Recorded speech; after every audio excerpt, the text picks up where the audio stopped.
we hear from the government today that they're moving, I believe, the boot camps forward to the middle of the year, and they go, Yes. and with that, our 100 days is all complete. We've Yeah. been very, very critical, Bomber, of the idea that they seem more focused on getting stuff done within an arbitrary timetable than actually making good policy.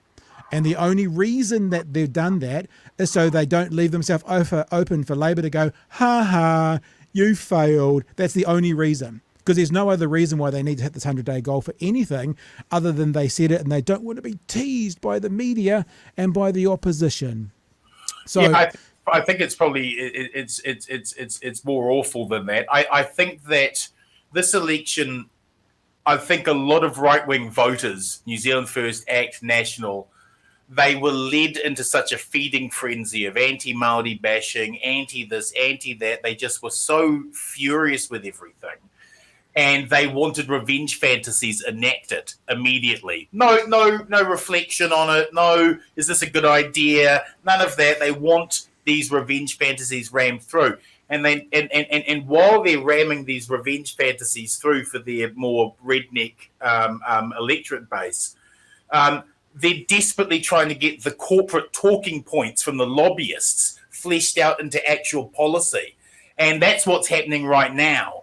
And as shocking and as angering as what we've seen over the last couple of months from this guy, it ain't nothing compared to what actually happens when their policy rollout starts, because the naked venality of what they're going to be proposing will just shock you. It will be like, we're going to do what for big tobacco? We're going to do what for the gun lobbyists? We're going to do what for the richest amongst us? I think as angering as it has been this first 100 days, the next 100 will be a lot worse.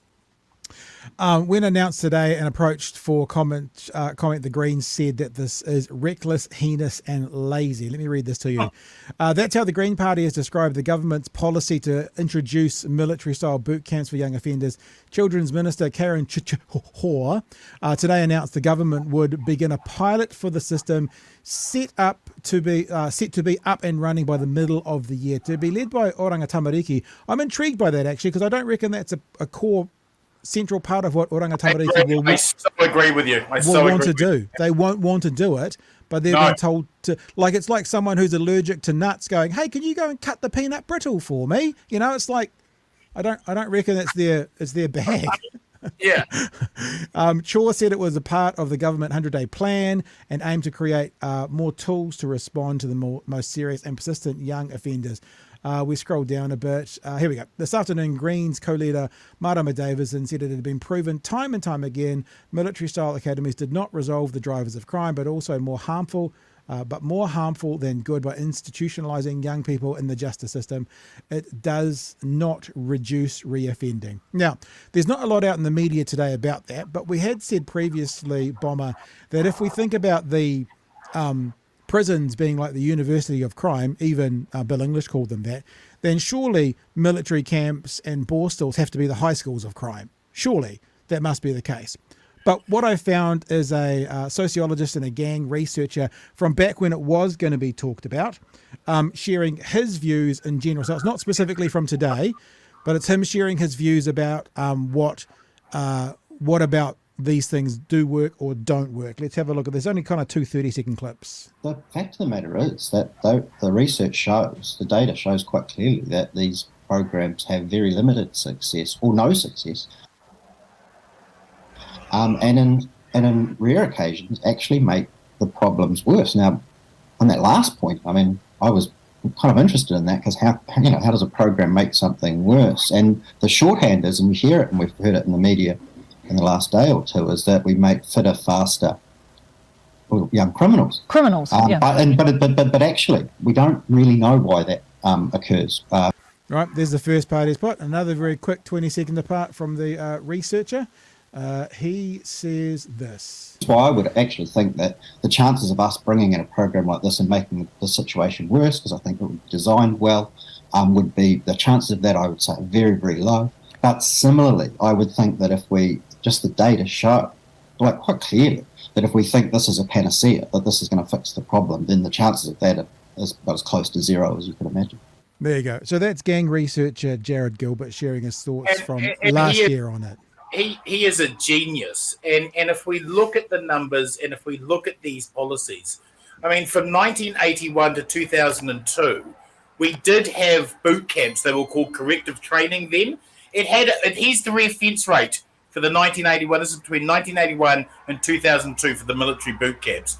The reoffence rate was 94%, right? wow. John Key brought it back. And they called it Fresh Start, right? That reoffence rate, 83%. Now, actual prison reoffence rate is 70%. These bloody programs are, Jesus Christ, they're worse than the prison stats, for the love of Christ, right? It doesn't work, okay? These are kids who have been badly abused by the state in many cases. They have deep, complex problems. Throwing them in a bloody military camp and saying, come on, sort yourself out. It's just, let's be honest. Right-wingers know it doesn't work, but they don't care because what they want is revenge. They're bloody scared by these kids and they're angry by these kids and these bloody kids just need to kick up the bum. They don't care if the kick up the bum works. They just want them to have a kick up the bum. And that's the government we've got now. Research, academic studies, facts, none of that matters. It's their right-wing feelings. It's my feelings. I feel these things, and that makes it legitimate. Fuck you and fuck your feelings. I don't care about your feelings. I want to hear your facts. I want to hear your thoughts. I want to hear how this works. Because every single time we've tried these military boot camps, the reoffence rate is worse than actual prison. So this is a pantomime and this is a virtue signal for the right. And I just find it extraordinary after 6 years of being told about our left-wing virtue signals and our woke and our this and our that and our feelings. Well, now they've got in and they're doing way worse than us and they're implementing their feelings and their revenge fantasies and none of the shit will work. But they don't care. They don't care. I'm going to put one more bit out here about this. This has almost made me, sad's an interesting emotion to feel about this, but this kind of made me saddest of all. It's actually a press release out today from IHC New Zealand. IHC New Zealand says the government's introduction of juvenile boot camps for youth offenders will unfairly target young people with intellectual disabilities. An announcement today, the Minister for Children, Karen Chihor, said a military style, and says ... Anyway, IHC New Zealand said the government's introduction of juvenile boot camps for youth offenders will unfairly target young people with intellectual disabilities. Oh, I'm reading it twice. Chor said a military-style academy run by Oranga Tamariki would be up and running from the middle of this year. IHC Director Advocacy Tanya Thomas said it flies in the face of the preference of working with families in whānau to support the well-being of youth offenders, many of whom have intellectual disabilities. Māori are also disproportionately affected. So not only are they taking food out of the mouths of children, they're now apparently setting up, according to this press release, they're setting up policy that's going to not just harm the vulnerable, like socio-economically, but those with special needs and abilities and intellectually disabled people as well. This is what this government we've got is. I mean, I didn't even, just when you get you.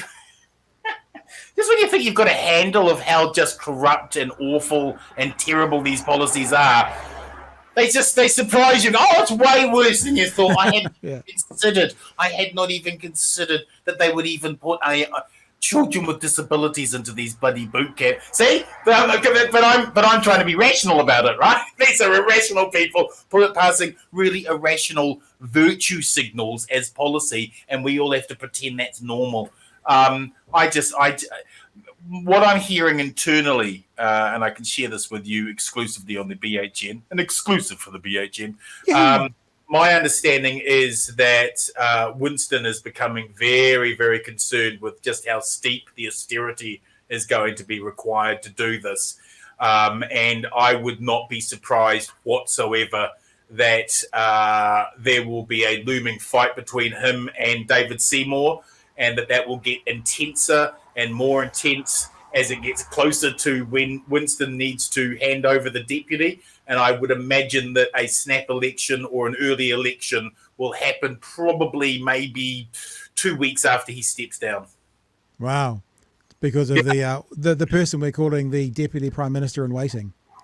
Oh, I think it would be very interesting to see what Winston says about Seymour's food cutting for the poor, because, Winston understands that there are some bedrocks, and I think that the enormity of what they're talking about with their austerity campaign is just too deep for him, and I think that he will pull out right after he's no longer deputy.